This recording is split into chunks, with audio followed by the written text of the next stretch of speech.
Imagine coming home to find your sanctuary, your quiet piece of lakeside paradise, completely transformed.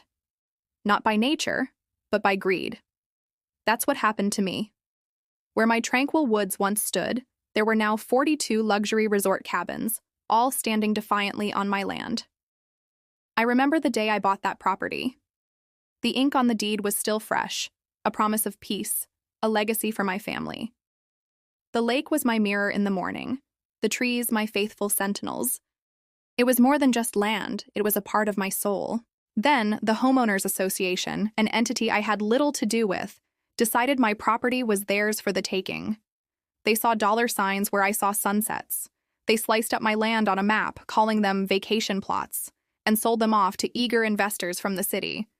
The first sign of trouble was a letter, thick and formal, filled with legal jargon about community property and zoning changes. I reread it 10 times, thinking it had to be a mistake. A typo. A prank. It claimed a significant portion of my lakeside acreage fell under their new resort development zone. I checked my deed, the survey maps, every single document I had. My property lines were clear, indisputable. I had purchased this land years before this ambitious HOA even existed. I tried to reason with them. I showed up at one of their meetings, my original deed in hand. I was met with condescending smiles and dismissive waves of the hand. The HOA president, a man named Mr. Harrison with a puffed-up chest and a voice that dripped with arrogance, told me, "Sir, things change. The community has decided this is for the greater good." My protests were drowned out by a chorus of agreement from his board members. They looked at me like I was a relic, an obstacle to their glorious, profitable future. They thought because I was quiet, I was weak. Then the bulldozers came. The roar of their engines was a physical assault, tearing through the calm I had cherished. Trees that had stood for a century fell in minutes. The earth was scarred, ripped open to make way for concrete foundations. I watched from my porch, my heart a cold, heavy stone in my chest. Every morning, the construction crews arrived, their trucks kicking up dust, their hammers and saws a relentless symphony of destruction. My neighbors, the few who weren't part of the HOA's inner circle, would stop by. They'd shake their heads, offering sympathetic words. "Aren't you going to do something?" they'd ask, their voices hushed. "You can't let them just take it." I would just offer a small, tight smile and say, "Patience." They looked at me with confusion, some with pity. They thought I had given up. The HOA certainly thought so. My silence was their green light. They saw it as surrender, as an admission that their power was absolute, and my claim was meaningless. Mr. Harrison would sometimes drive by in his golf cart, giving me a smug, triumphant smirk. He was building his empire on my land, and he thought I was just going to sit there and watch. But I wasn't just watching. I was planning. I was waiting. Every day they hammered a nail. Every day they poured concrete. They weren't just building their resort. They were building my case. They were building their own trap, and I was letting them make it as elaborate and expensive as possible. I consulted with my lawyer, a sharp, methodical man who shared my appreciation for strategy. We gathered every piece of evidence. The HOA meeting minutes where they dismissed my claim, the advertisements for the vacation plots, the construction permits they'd filed. And, of course, the centerpiece of it all, my original, legally registered ironclad land deed. The cabins went up one by one. They were beautiful, I had to admit. Polished wood, panoramic windows facing the lake, charming little porches. The investors were thrilled. They came by on weekends, pointing at their future vacation homes, already dreaming of the rental income. The HOA was boasting about the project in the local papers, heralding it as a new era of prosperity for our small town. Months turned into a year. The construction finally ended. The landscaping was put in, cobblestone paths were laid, and a grand opening sign was erected at the entrance. The resort was finished. 42 cabins, a community lodge, a brand new boat dock, all of it sitting squarely on my property. The final act was the ribbon-cutting ceremony. It was a huge event. The local news was there, the mayor was invited, and all the investors and HOA members were dressed in their Sunday best. Mr. Harrison was the star of the show. He stood at the podium, beaming, talking about vision, progress, and community. He cut the big red ribbon with a pair of oversized golden scissors, and the crowd erupted in applause.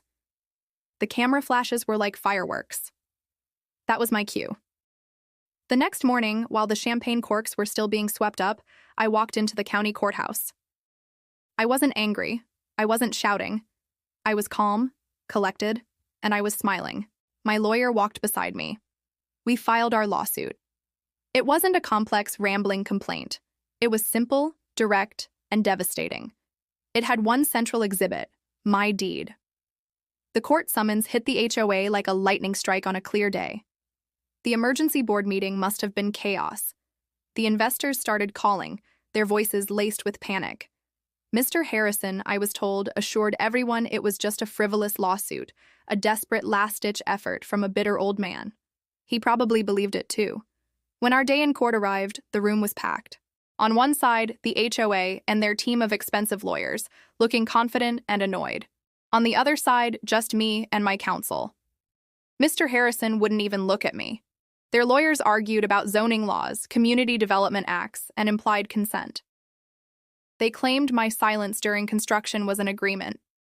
They painted me as an obstructionist standing in the way of progress. Then it was our turn. My lawyer didn't make a grand speech. He simply walked up to the judge and presented our evidence. He laid out the timeline, the ignored warnings, and then with a quiet finality, he placed my original land deed on the judge's bench. "Your Honor," he said, "the rest is just noise. This is the only document that matters." The judge, a stern woman with a reputation for being thorough, picked up the deed. She examined the seal, the signatures, the date. She cross-referenced it with the county records on her screen. The entire courtroom went silent. You could hear a pin drop. The confidence on the faces of the HOA's legal team began to melt away. Mr. Harrison's smug expression was replaced by a look of dawning horror. The judge looked up, peering over her glasses first at the HOA's lawyers, then directly at Mr. Harrison. Her voice was steady and clear, echoing in the silent room. The plaintiff's deed is authentic, predating the formation of the Homeowners Association and all subsequent zoning claims. The land in question unequivocally belongs to him. A wave of murmurs swept through the room. The judge gavelled for silence. "Therefore," she continued, "the court finds in favor of the plaintiff. All structures, improvements, and fixtures illegally erected on the plaintiff's property are to be considered attachments to the land." She paused, letting the weight of her words sink in.